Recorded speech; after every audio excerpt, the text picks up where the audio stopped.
World news کی ناظرین السلام علیکم۔ امید ہے آپ لوگ سب سے خیریت سے ہوں گے۔ آج کے ہم دو ایشوؤں پر بات کریں گے۔ پہلا، دونوں ایشو سپریم کورٹ سے ہیں۔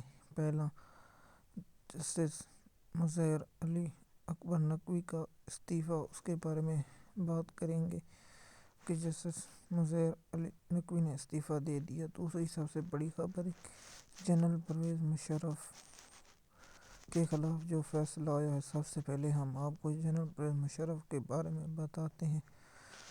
پاکستان کے سابق army chief general Pervez Musharraf کو اسپیشل کورٹ نے سزا موت کا سنانے کا حکم دیا تھا۔ اس کے بعد لاہور ہائی کورٹ نے سزا کو معطل کر دیا گیا تھا اور آج سپریم کورٹ نے سزا کو بحال کر دیا گیا ہے۔